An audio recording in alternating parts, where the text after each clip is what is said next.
A MSI X470 Gaming Plus faz parte da linha intermediária para a plataforma AM4, uma placa de bom custo-benefício, com projeto e componentes de qualidade, em um pacote básico, sem gasto desnecessário. Todo o sistema de fixação dos dissipadores é metálico e com parafusos. Os dissipadores são eficientes, com bom tamanho e área de troca. Os conectores de áudio P2 também são metálicos e folheados a ouro para maior durabilidade. A rede usa um chip Realtek 8111H e o codec de áudio ALC 892 também Realtek. São medianos, mas o áudio possui sistema isolado de negativo e capacitores específicos para áudio, sendo suficiente para a maioria dos headsets e sistemas de som disponíveis. Para quem busca um DAC de melhor qualidade, a placa conta com a saída óptica SPDIF, algo cada dia mais raro nas placas atuais. No manual da placa, é possível observar que apesar dos dois slots M2, se utilizarmos o segundo, iremos perder uma das 6 portas SATAs e o terceiro slot PCI Express, mas ainda assim permite um arranjo multi-GPU PCI Express 8x 3.0 ou até 4.0 se a MSI for legal. O VRM, ou regulador de voltagem, é composto pelo controlador PWM RT8894A da Hittech, uma grande empresa asiática, fundada em 1998, e que vem demonstrado competência em cumprir o seu papel. É um controlador 4+2 que trabalha com fases duplicadas na íntegra, fornecendo o dobro da capacidade de corrente de uma solução 4+2 não duplicada, sendo equivalente a um VRM nativo de 10 fases em termos de potência. Esse controlador não traz os benefícios de menor ruído e oscilação na alimentação do CPU de um controlador 8+2 nativo, mas o projeto desse VRM em si tem suas vantagens. A primeira delas é custo.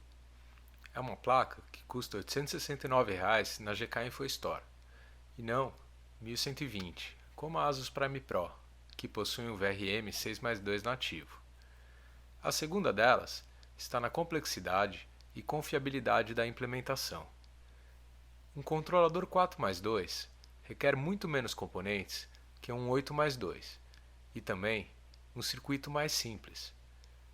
Os parâmetros AMD para controladores PWM 4+2 são os mais maduros e difundidos no mercado. São eles que equipam a maioria das placas ASUS e MSI desde o lançamento dos Ryzen de primeira geração.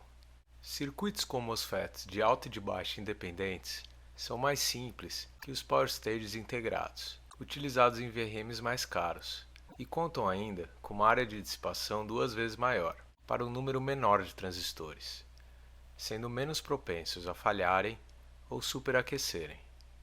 Ao sair da fonte até chegar no processador, cada uma das fases presentes é duplicada por completo, com sua própria trilha, FET de alta, de baixa, indutor e capacitor. A boa simetria do desenho, junto com a forma com que foi implementado, permitem uma boa distribuição térmica e de corrente, de forma homogênea e sem gargalos. O uso de um indutor individual para cada uma das fases duplicadas evita que ocorra a fadiga do mesmo, o que provoca ruído e oscilações na linha e perda de eficiência. Eles amortecem melhor o pico de tensão e fornecem uma corrente mais estável, além de ajudarem a absorver ondas de calor das trilhas e circuitos e carregarem mais rapidamente. Mas a MSI acertou mesmo dessa vez foi na escolha dos MOSFETs.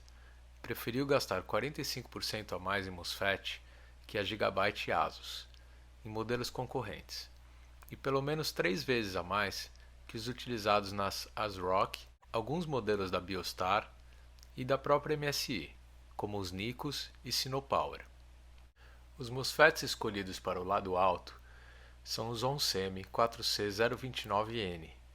São eles que regulam a alimentação 12 volts que vem da fonte. Por trabalhar em série e com pulsos em uma tensão mais alta, ele não requer uma alta capacidade de corrente, mas precisa ser confiável e fazer uma boa regulagem. Uma baixa resistência interna é sempre bem-vinda e ajuda na eficiência e temperatura do conjunto. A onsemi é uma fabricante americana que fornece circuitos integrados e semicondutores de qualidade para toda a indústria desde 1999. O 4C029N possui resistividade de 5,88 miliohms. É especificado e testado sob uma temperatura de chassi ambiente de 80 graus Celsius e pode fornecer até 46 amperes de corrente no melhor cenário, ou 11,2 amperes no pior, onde ainda assim seriam suficientes para uma carga de até 1000 watts, se todo o resto já não estiver derretido antes. Embora a duplicação do lado alto não seja essencial para a capacidade de carga do regulador, ela traz um grande benefício para a área de dissipação e na resistividade interna do mesmo, que cai pela metade, contribuindo na eficiência e temperatura do conjunto. Já o lado de baixa se encarrega de regular a corrente gerada pelo indutor e capacitor, e por manter a baixa tensão na carga do circuito, que é o processador. A regulagem é feita ao direcionar o excedente de volta para o ground, que é reaproveitado até que a energia armazenada no capacitor esgote e o ciclo se repita.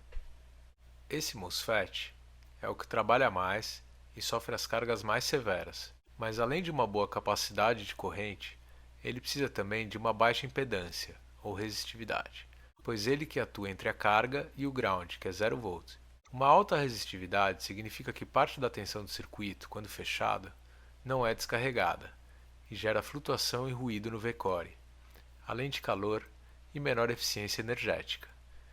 O MOSFET escolhido para o lado baixo foi o ONSEM 4C024N, com uma corrente de 78 amperes em carga contínua nas condições ideais e 16,3 amperes no pior cenário. É especificado e testado sob a temperatura de 80 graus Celsius. Possui uma resistividade interna de 2,8 miliohms, um valor excelente quando comparado aos MOSFETs utilizados pelas concorrentes. Falar da BIOS agora. A BIOS tem esse design meio retrô, né? Como vocês podem ver, dos anos 80 quase. Mas ela tem tudo que você espera de uma BIOS, tá? Todas as funções de habilitar, desabilitar o que você quiser, funções de controle do fã, PWM individuais para cada fã, inclusive com a opção de desligar completamente o fã, botando em 0% até a temperatura ali que você quiser, de 33 graus, por exemplo. E aí ela tem também esse menu aqui que eu achei bastante inútil, cheio de submenus, de uma forma bem chata e ruim de mexer, então eu achei um espaço aí bem desperdiçado. Porque todas essas opções estão aqui nessa aba Overclocking, então você tem aí todos os parâmetros de memória, voltagem, Precision Boost, tudo de uma maneira mais fácil e rápida de mexer, que eu gostei bastante dessa GSC Lite por causa disso, né? Ela é bem direta e funcional.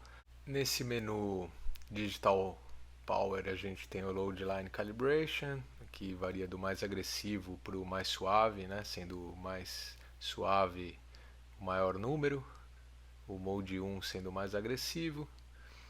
As opções de Core Voltage, que temos aí Override, Offset. O Offset você coloca mais ou menos e subtrai ou adiciona voltagem à voltagem padrão do processador. Também a opção AMD Overclocking, né, que você pode botar uma voltagem e ela vai trabalhar junto com o Cool and Quiet e as outras opções de economia de energia. Temos também offset para o North Bridge, no CPU Features, as opções padrões, M-Flash para atualizar a BIOS. No Security a gente vai ter aí opções de senha, de segurança e tal, opções também para ordem de prioridade de boot, padrão, UEFI desligado ou Legacy. E essa aqui é a minha grande decepção, não ter a opção de salvar um profile na BIOS. Você tem só a opção Save, Descarte, uma aba inteira só para essas duas opções e isso é tudo. Então essa é a minha queixa aí que fica em relação à BIOS. Então, ontem quando eu estava terminando de editar o vídeo, chegou um e-mail da MSI comunicando que a função de Overclock Profile havia sido reintegrada na BIOS, então a nossa queixa foi solucionada. Em matéria de overclock, foi possível tancar o controlador de memória atingindo o limite máximo de 1900 MHz, tanto para a memória quanto para o Infinity Fabric. A memória, por ser DDR, se multiplica esse número por 2, dando a velocidade final de 3800 MHz.